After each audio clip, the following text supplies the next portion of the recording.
I am Michael Smith. This is Awaken to Truth.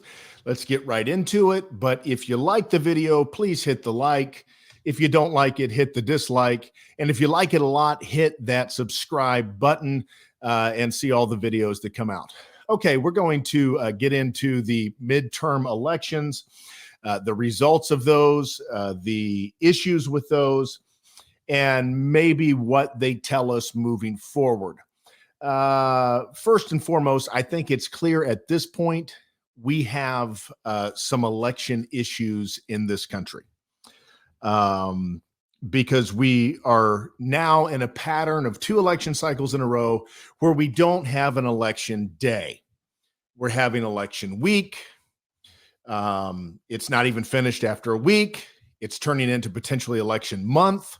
They're saying now in certain races in California, we're not going to know for weeks who won. And, this is indicative of problems. And so some of the people who are not very inclined to critically think and simply inclined to react to whatever the media tells them, and that goes both sides, be it left wing or right wing.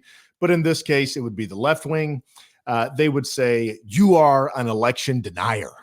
If you say there's problems with the election, you are an election denier.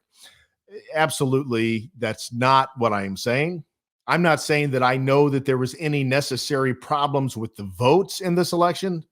I don't know. What I am saying is when you can't get the votes counted in a small state like Arizona and Nevada and in districts in California, there are election problems. And 2020, we saw some of these same problems manifest for the first time as those of us that were watching in real time watched several states stop counting votes all of the sudden and not resume counting votes until late in the morning, early in the morning. And some of those states continued to count votes for days and days and days. We all thought, well, maybe it was just the issues with COVID, because many of the election procedures and the way that states go about elections were changed in 2020 to accommodate the pandemic.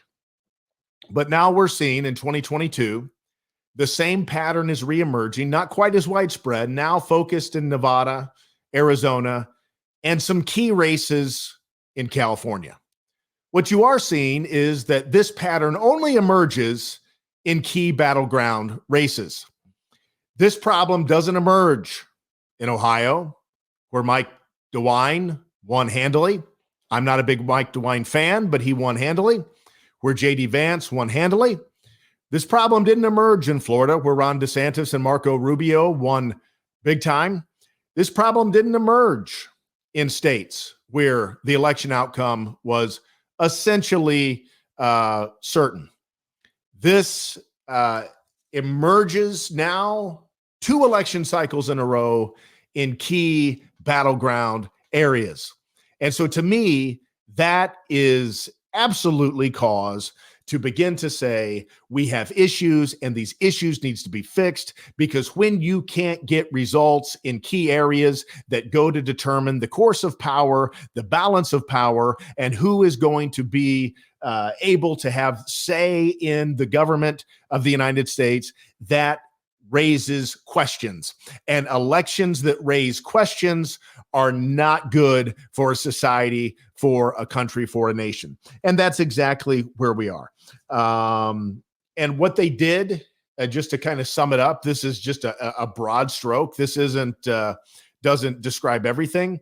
But as the result of the 2020 cycle and the way that they kind of revamped things to accommodate COVID, they took, in some states, Arizona being one of them, they did this in Pennsylvania as well. They did away with some of the individual precincts, the small precincts where people go and vote. Oftentimes this is a school, or maybe it's a church. And what they did is they put everything into these big election centers. And so the votes had to go through these big centralized election centers instead of being able to be pulled together, tallied, and counted in the smaller, more easily manageable precincts. And the result is we're having issues with it.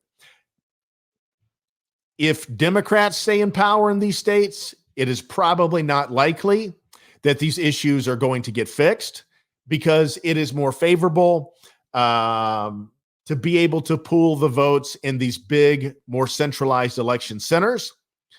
It's more easy to control.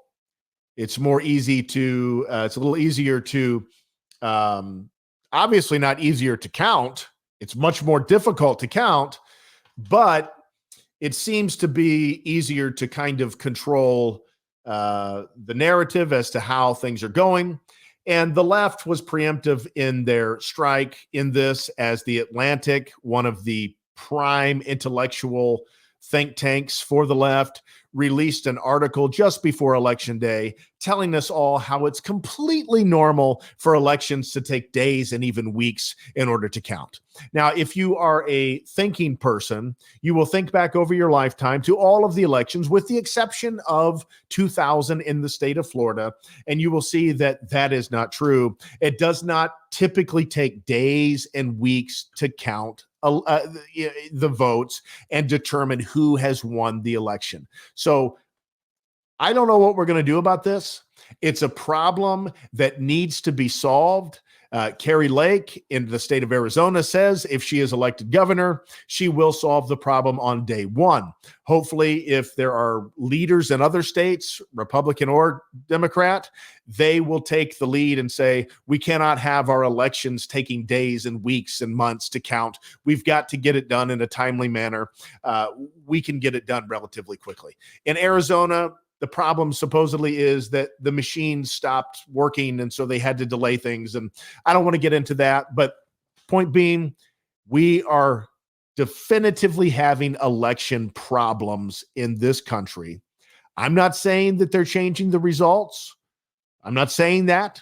So hopefully YouTube won't put that little banner over there. I'm not saying they're changing the results, but what I'm saying is we need to be able to get the results in a timely manner. Now, let's get into how the election went. If you are a Republican or more conservative minded, I do not consider myself to be a Republican. Why do I not consider myself to be a Republican? Because the Republican Party has not earned my trust. They are the only party I will vote for.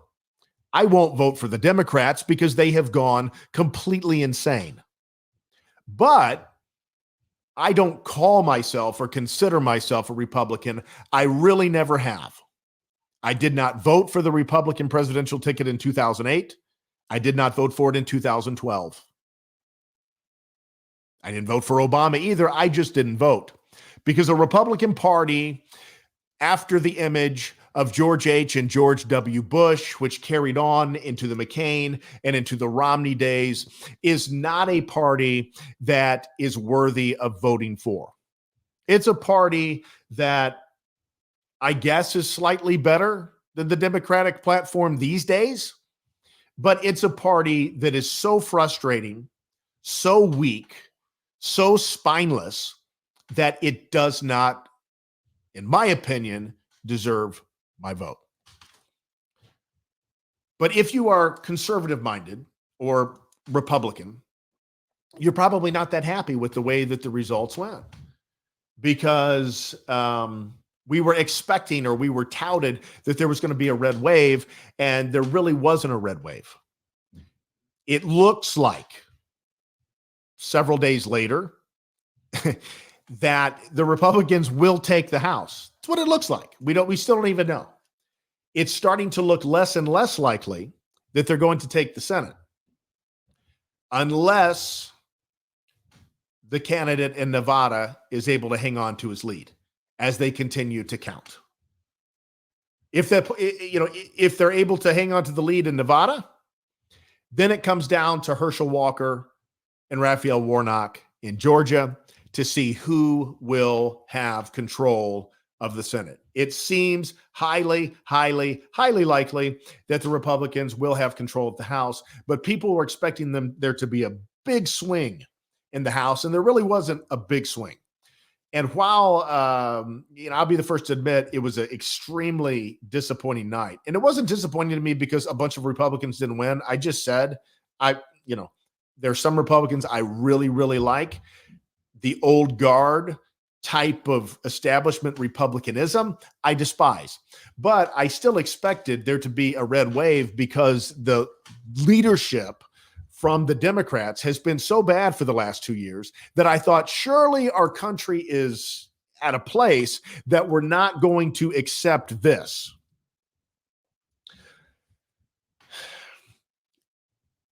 It's a mixed bag. It looks like we didn't fully accept it, but there was not certainly an outright rejection of it. And there's a few factors that play into that. Number one, the history of midterms is that when a president comes into power, typically they lose the midterm election. Typically, they don't win that election, their party. Oftentimes, because historically, when an incumbent president loses, his entire party loses. They lose House seats, they lose Senate seats, they lose. It's a flat out lose. And so when the midterm comes around, the party that just lost, they're able to gain back a lot of seats because their side is energized. So historically, that's what's happened. There's only been 2 times that it hasn't happened. Once was not in any of our lifetimes, and the other was in 2001 or 2002, following the 2001 terrorist attacks. George W. Bush was extremely popular at that time. It wouldn't last long, but he was extremely popular at that time. And the Republicans didn't, they were able to fend off a blue wave in that particular midterm. That's it. Every other time it happens.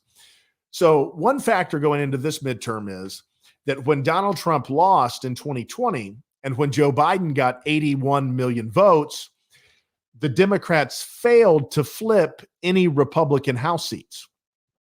And in fact, they lost 15 House seats to the Republicans. So the Republicans gained 15 seats.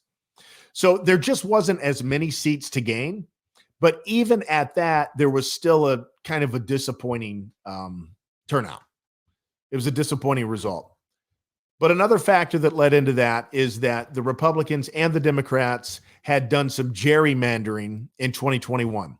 Every 10 years, our congressional districts get redrawn. They redraw the map.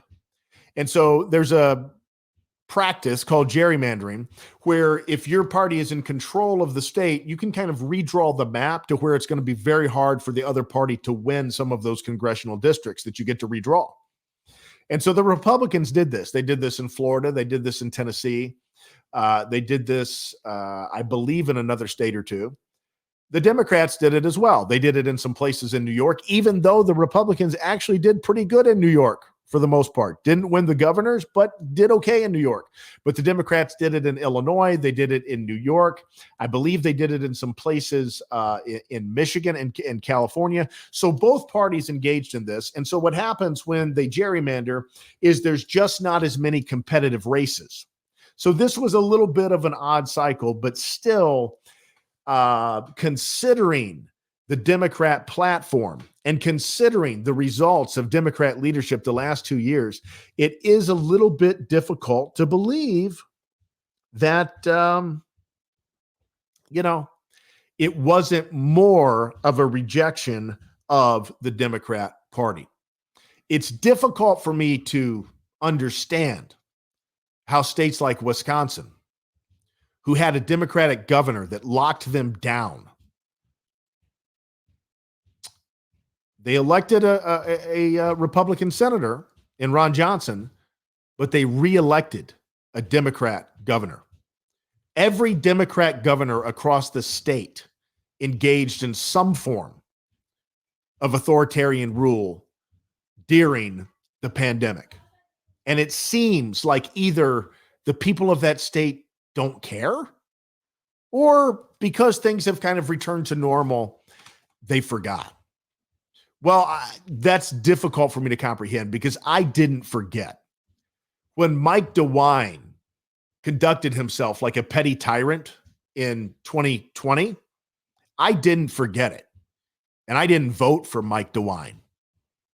Now, I guess in theory, I'm glad that he won, considering the alternative. But Mike DeWine was a lightweight in what he did compared to what many of the Democrat governors did. And yet the people in these states put them back in. Essentially, they're saying, you locked us down. You shut down our schools. You destroyed a year and a half of learning, in some states, almost 2 years of learning for our students. You tried to force medical mandates on us, whether we wanted them or not. And at the end of the day, we're going to send the message that we're kind of okay with that. I don't get it. I don't get it. And I think it certainly goes to show how we have come to a place in this nation where in some ways we're willing to accept big government, authoritarian rule. And it certainly leaves the conservative movement in this country at a place where there needs to be some soul searching to how you move forward. I think that one thing that is absolutely 100% clear, and I know that there's debates going on right now about Trump, DeSantis, who's going to lead the Republican Party. I get it. But one thing that's clear is that it's time for Mitch McConnell and Kevin McCarthy to go, because Trump wasn't leading the effort. DeSantis wasn't leading the effort. Mitch McConnell and Kevin McCarthy were in charge of leading this election season. They had the biggest lion's share of the funds, and they were able to allocate those funds, and they also had the role of putting together the messaging. And while the Democrats have no message but insanity, the Republicans seem to have no message other than the Democrats are insane. And when you're a paid politician, you have to come up with something a little bit better than that. Kevin McCarthy came up with the commitment to America. That is the lamest, most old line Republican thing that you could possibly do. And I am someone that, like I said, is not going to vote for the Democrats. I'm only, when I vote, going to vote for Republicans for the foreseeable future. But nevertheless, I don't even know what that commitment was. That message never even got to me. Whatever the messaging was behind the commitment to America, I don't know what it was. I'm not sure what they committed to because I never heard it outlined. It was ridiculous. It was ineffective. It was poor communication. I guess he was trying to recapture the glory of Newt Gingrich's contract with America back in the mid-1990s, 1994, I think it was. But it completely and totally flopped. And he needs to be held accountable for that. And he needs to be out of power. And it's long time for Mitch McConnell to go. Last thing. Who needs to lead the Republican Party moving forward? Donald Trump or Ron DeSantis? Well, that's what's going to be decided in the next couple of years. Trump is going to he's going to run for president next week. That's what I hear. That's what's being leaked. I think he wants that to be out there. He is going to run for president next week. He's going to announce that. I believe Ron DeSantis is also going to run. Ron DeSantis is an extremely ambitious guy. It is my opinion that Ron DeSantis has a lot to prove to me. I would not, I'll put it this way. Personally, I would have a lot of convincing that would have to be done to me before I would cast my primary vote for Ron DeSantis. Not because I don't like what he did in Florida, not because I don't think that he's a competent governor, a very competent governor, a good governor. I just think that what he has done in Florida is a little bit overblown. He had the fortune, oddly enough, of having that seat during the most unprecedented time in any of our lifetimes, and that was during the pandemic. And I give him a tremendous amount of credit that he had common sense during the pandemic. But that's really it.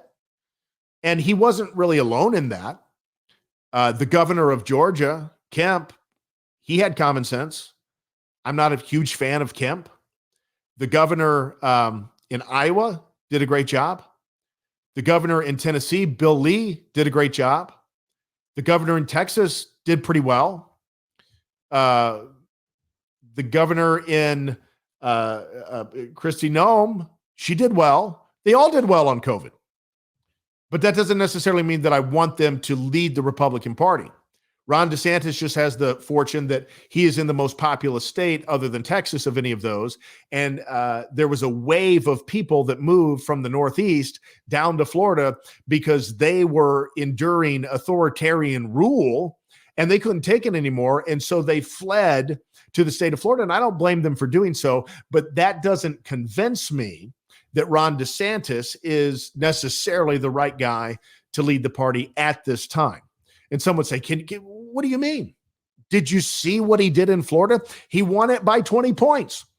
So did Marco Rubio. That doesn't mean I want Marco Rubio to be the next president. I'm glad for what both of them did in Florida, but I, to this point, am not convinced that DeSantis is the guy to take the lead at this time. And there's so many things that can happen. Emotions are so raw. People are so reactive after the election that all of this crazy stuff is going to happen. But let me guarantee you this, in 6 months from now, the picture will be totally different. People will be thinking different. They'll be seeing different. And, a lot of the commentary that you're going to get from the media is probably going to be different. So we're just going to have to give it some time and see how it is. If Trump is the guy, and I'm a Trump guy, I'm a Trump Republican. I came into really being a part of the Republican Party because of what I would call pragmatic, solution-based ideas that Donald Trump had.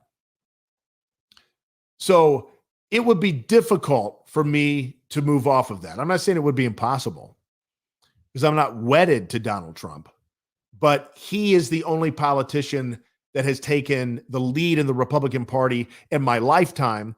I wasn't really old enough to know the Reagan days, so maybe him too. But other than that, he's the only one that has taken the lead that I have said, I actually think that this is going in a direction that could be beneficial for freedom, for prosperity, and for the average American.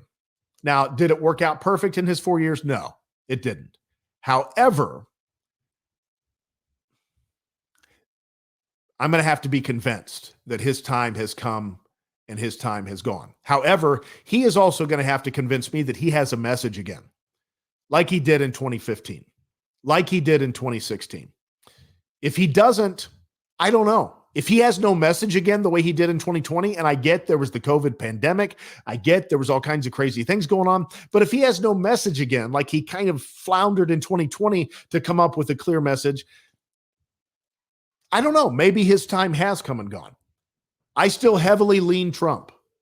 However, there's a long, long time between now and 2024, and there'll probably be there will be a whole lot to talk about between now and then. But in the meantime, we'll just have to see how it plays out. All right, that's all I got for today. Thank you for taking the time to watch or to listen if you're listening to this on podcast. God bless you, and I will be back very soon.